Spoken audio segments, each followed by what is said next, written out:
Rotary club of കോതമംഗലത്തിന്റെ ആഭിമുഖ്യത്തിൽ നടന്നുവന്ന sports കരാട്ടയുടെ summer camp സമാപിച്ചു. ഇതിനോടനുബന്ധിച്ച് ബ്ലാക്ക് ബെൽറ്റ് അവാർഡ് ദാനവും നടത്തി. പൊതുസമ്മേളനം എറണാകുളം ജില്ലാ പഞ്ചായത്ത് പ്രസിഡന്റ് കെ.ജി. രാധാകൃഷ്ണൻ ഉദ്ഘാടനം ചെയ്തു. റോട്ടറി ക്ലബ്ബ് ഓഫ് കോതമംഗലത്തിന്റെ ആഭിമുഖ്യത്തിൽ റോട്ടറി കരാട്ടെ ക്ലബ്ബും ജപ്പാൻ കരാട്ടെ സെന്ററും സംയുക്തമായിട്ടാണ് sports karate summer coaching camp നടത്തിയത്. കോച്ചിംഗ് ക്യാമ്പിന്റെ സമാപനവും അതിനോടനുബന്ധിച്ചുള്ള ബ്ലാക്ക് ബെൽറ്റ് അവാർഡ് ദാന ചടങ്ങും കോതമംഗലം റോട്ടറി ഭവനിലാണ് നടന്നത്. എറണാകുളം ജില്ലാ പഞ്ചായത്ത് പ്രസിഡന്റ് കെ.ജി. രാധാകൃഷ്ണൻ പൊതുസമ്മേളനം ഉദ്ഘാടനം ചെയ്തു.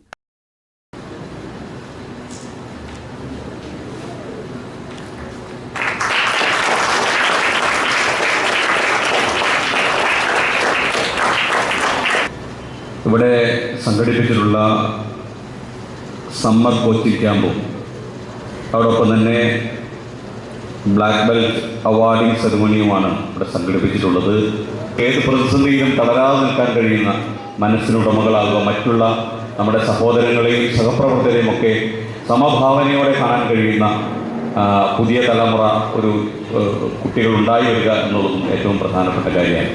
കർമ്മോത്സുകരായി ഉത്തരവാദിത്ത ബോധമുള്ള പ്രതിസന്ധികളിൽ ആത്മധൈര്യത്തോടെ അതിജീവിക്കുവാൻ കരാട്ടെ പോലുള്ള ആയോധന കലകൾക്ക് സാധിക്കുമെന്ന് അദ്ദേഹം പറഞ്ഞു. Rotary club president Jebin Mathew യോഗത്തിൽ അധ്യക്ഷത വഹിച്ചു. എറണാകുളം ജില്ലാ പഞ്ചായത്ത് മെമ്പർ പി.എം. ബഷീർ മുഖ്യപ്രഭാഷണം നടത്തിക്കൊണ്ട് സർട്ടിഫിക്കറ്റുകൾ വിതരണം ചെയ്തു. റോട്ടറി കരാട്ടെ ക്ലബ്ബ് പ്രസിഡന്റും റോട്ടറിയുടെ തുടർ പ്രൊജക്ടുകളുടെ ചെയർമാനുമായ advocate K I. Jacob black belt ജേതാക്കളുടെ ID കാർഡുകൾ വിതരണം നടത്തി.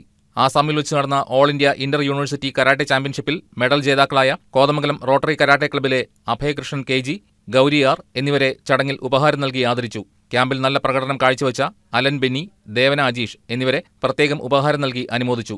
മനോജ് ടി.എസ്., എറണാകുളം ജില്ലാ karate association joint secretary Reni Paul, പരിശീലകരായ ജയ സതീഷ്, ആൻമരിയ ഷാജൻ, ഗൗരി ആർ, അലോക് ബി മാലിൽ, കൃഷ്ണപ്രിയ അനിൽ തുടങ്ങിയവർ സംസാരിച്ചു. ടെക്നിക്കൽ ഡയറക്ടറും എറണാകുളം ജില്ലാ ഒളിമ്പിക് അസോസിയേഷൻ ജനറൽ സെക്രട്ടറിയും ജില്ലാ സ്പോർട്സ് കൗൺസിൽ ഭരണസമിതി അംഗവുമായ ജോയ് പോൾ സ്വാഗതവും സോഫിയ എൽദോ കൃതജ്ഞതയും രേഖപ്പെടുത്തി. News desk KCV news.